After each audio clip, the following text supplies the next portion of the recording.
Nobody tells you this part. They tell you adulthood is about freedom, about finally being in control, about stability, independence, and peace. So you grow up believing that once you finish school, once you get a job, once you become responsible, something will click. Life will feel solid, meaningful, complete. But then adulthood arrives, and it feels strangely quiet. Not painful, not dramatic, just flat. You wake up, you go to work, you handle responsibilities, you do what's expected of you. And from the outside, everything looks fine. But inside, there's a strange feeling you can't quite explain. You're not failing, you're not struggling, but you're not fulfilled either. And the most confusing part is this: you don't feel like you're allowed to complain, because technically, you're doing well. So you keep going, wondering why no one warned you that adult life could feel this empty. Growing up, adulthood was sold to us as a reward. We were told, work hard now, enjoy life later. Once you're stable, you'll be happy. Just get through this phase. So we did. We followed the path, finished school, chased qualifications, found jobs, learned to be responsible, and for a moment, it felt like progress. But then the routine settled in. Days started to repeat. Weeks blurred together. Life became about maintenance instead of movement. You weren't building toward something anymore. You were just keeping things running.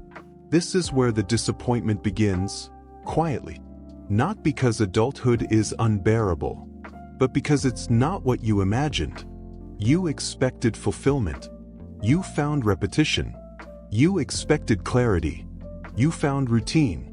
And no one prepared you for the possibility that making it might still leave you asking, is this really it? What makes adult life so confusing isn't just how it feels. It's the silence around it.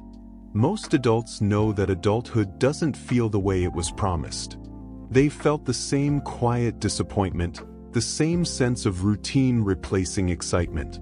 So the question becomes, why didn't anyone warn us? The uncomfortable truth is this: many people didn't solve the problem. They adapted to it. They learned how to cope rather than how to question. Some filled the emptiness with work. Staying busy became a substitute for meaning. Long hours felt productive, even when they were numbing.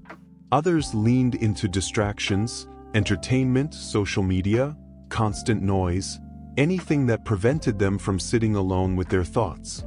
Over time, the discomfort didn't disappear. It simply faded into the background. And when something becomes familiar, it stops feeling urgent. This is how disappointment becomes normal. So when younger people approach adulthood with questions or doubts, the response isn't honesty, it's normalization. That's just how life is.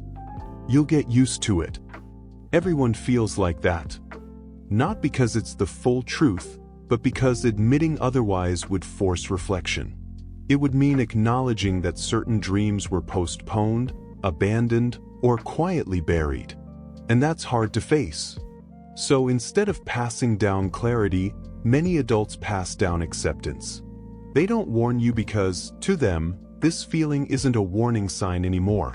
It's a settled condition. This isn't cruelty. It's survival. But the cost of that survival is silence.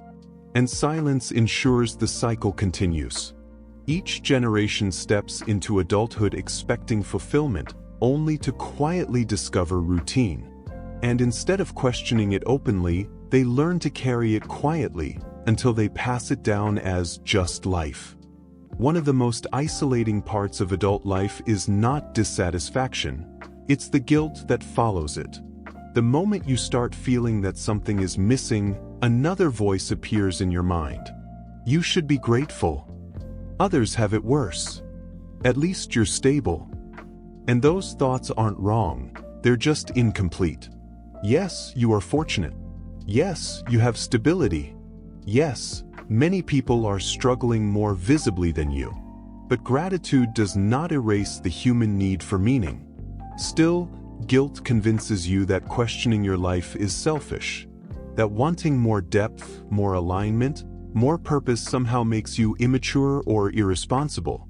So instead of speaking up, you silence yourself.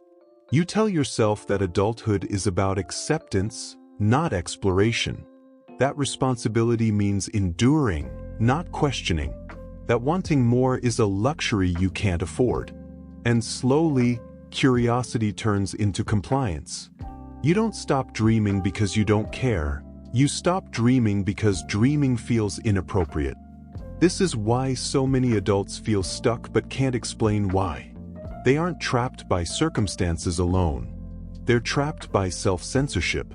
They learned to dismiss their own inner signals before anyone else had to. The tragedy isn't that adult life is difficult. It's that many people learn to invalidate themselves for feeling dissatisfied by it. But wanting more doesn't mean you failed adulthood. It means you're still listening to yourself. And that quiet discomfort, the one you've been taught to ignore, is often the most honest part of you. If adult life feels quieter than you expected, if stability didn't bring the fulfillment you were promised, if you're functioning but not fully alive, there's nothing wrong with you. You're not broken. You're not lazy. You're not ungrateful. You're experiencing something no one talks about. And sometimes the first step isn't fixing it. It's simply naming it. Because once you realize you're not alone in this feeling, something changes. Confusion turns into awareness. And awareness is where real choices begin. If you've ever felt this quiet disconnection, this channel is for you.